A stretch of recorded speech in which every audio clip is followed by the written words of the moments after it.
지금 러시아와 우크라이나가 전쟁 중에 있습니다. 러시아 나라가 일방적으로 전쟁에서 승리할 것 같았는데 우크라이나 나라가 선전을 하고 있습니다. 전쟁에서 승리하지 못하면 많은 생명과 재산 피해가 매우 큽니다. 그래서 러시아나 우크라이나 나라는 전쟁에서 승리하기 위해서 모든 방법을 동원하여 싸우고 있습니다. 마찬가지로 우리도 신앙생활을 하면서 영적 전쟁의 삶을 산다고 할 수 있습니다. 전쟁에서 지게 되면 비참하게 되는 것처럼 우리가 승리의 삶을 살지 못하면 영적으로나 육적으로 비참한 삶을 살게 되어 있습니다. 그래서 오늘부터 승리하는 신앙생활에 대해서 살펴보려고 합니다. 먼저 우리가 승리의 삶을 살기 위해서는 승리에 대한 확신을 가져야 합니다. 우리나라는 일본의 침략을 받고 전쟁에서 져서 일본의 식민지가 되었습니다. 안중근, 유관순, 윤봉길 같은 유능한 인재가 희생되었습니다. 조선 밖으로 징용된 사람이 150만 명, 조선 내 작업장에 징용된 사람이 약 200만 명이었다고 합니다. 그리고 종군 위안부로 끌려간 사람이 20만 명 정도였다고 합니다. 당시 조선의 인구가 2,500만 명이었으니까 얼마나 많은 사람들이 희생되었습니까? 전쟁에서 지면 이렇게 비참해지는 것입니다. 그렇다면 전쟁은 왜 일어나는 것일까요? 예일대학에서 역사와 문명을 가르치는 도널드 케이건이라고 하는 분은 전쟁의 기원이라고 하는 책에서 인간이 전쟁을 하게 되는 세 가지 동기에 대해서 말하고 있습니다. 첫 번째는 경쟁자에 대한 두려움, 두 번째는 경제적 이익 추구, 세 번째는 명예 추구라고 말하고 있습니다. 물론 맞는 이야기라고 생각합니다. 그러나 전쟁하는 근본적인 이유가 있습니다. 성경은 싸움의 이유를 야고보서 4장 1절 이하에서 너희 중에 싸움이 어디로 다툼이 어디로 쫓아나느냐 너희 지체 중에서 싸우는 정욕으로 쫓아 난 것이 아니냐라고 말씀합니다. 즉 인간이 싸우는 이유가 인간의 정욕 때문이라는 것입니다. 욕심, 탐욕 때문이라는 것입니다. 그래서 성경은 싸움을 영적 전쟁이라고 말씀하고 있는 것입니다. 에베소서 6장 12절을 보시면 우리의 씨름은 혈과 육을 상대하는 것이 아니요 통치자들과 권세들과 이 어둠의 세상 주관자들과 하늘에 있는 악의 영들을 상대함이라 라고 말씀합니다. 우리의 전쟁은 궁극적으로 사단과의 싸움이고 그 사단이 지배하는 욕심과의 싸움입니다. 죄와의 싸움이고 유혹과의 싸움입니다. 무기력과의 싸움이고 무신론과의 싸움입니다. 쾌락주의와 싸움이고 황금 만능주의와 싸움입니다. 결국 세상 풍속과 욕심을 가지고 우리를 실패하게 만들려고 하는 사탄과의 영적 전투입니다. 요한 사도는 이것을 요한 1서 2장 16절에서 세 가지로 정리하고 있습니다. 이는 세상에 있는 모든 것이 육신의 정욕과 안목의 정욕과 이생의 자랑이니 다 아버지께로 쫓아온 것이 아니요 세상으로 쫓아온 것이라 라고 말씀합니다. 그래서 우리는 이 싸움에서 반드시 승리해야 합니다. 누가 이 싸움에서 승리할 수 있겠습니까?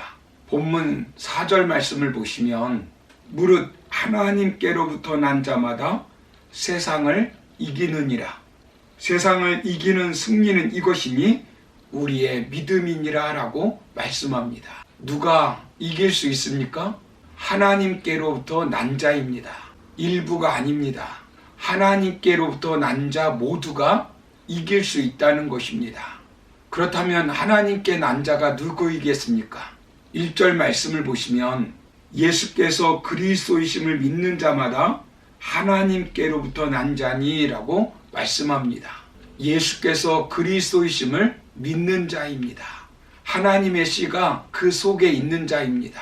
요한일서 3장 9절의 말씀을 보시면 하나님께로부터 난 자마다 죄를 짓지 아니하나니 이는 하나님의 씨가 그의 속에 거함이요 그도 범죄하지 못하는 것은 하나님께로부터 났음이라 라고 말씀합니다. 이런 사람은 하나님의 자녀가 되는 것입니다.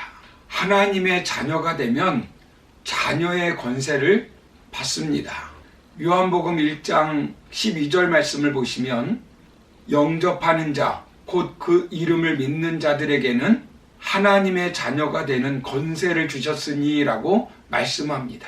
우리는 하나님의 자녀로서의 권세를 받은 사람들입니다. 사탄의 자식, 어둠의 종, 어둠의 자식이 아닙니다. 감히 누구도 범할 수 없는 하나님의 아들이라는 권세를 받은 사람들입니다.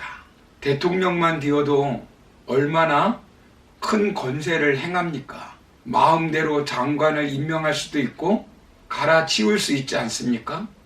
우리는 만왕의 왕이신 하나님, 우주 만물을 창조하시고 지배하시고 섭리하시는 하나님의 아들입니다. 자녀입니다. 믿음으로 자녀의 권세를 받았습니다.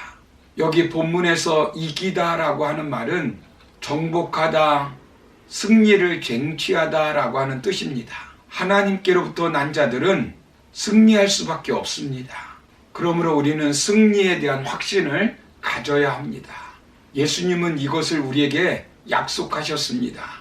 요한복음 16장 33절의 말씀을 보시면 이것을 너희에게 이르는 것은 너희로 내 안에서 평안을 누리게 하려 함이라. 세상에서는 너희가 환난을 당하나 담대하라.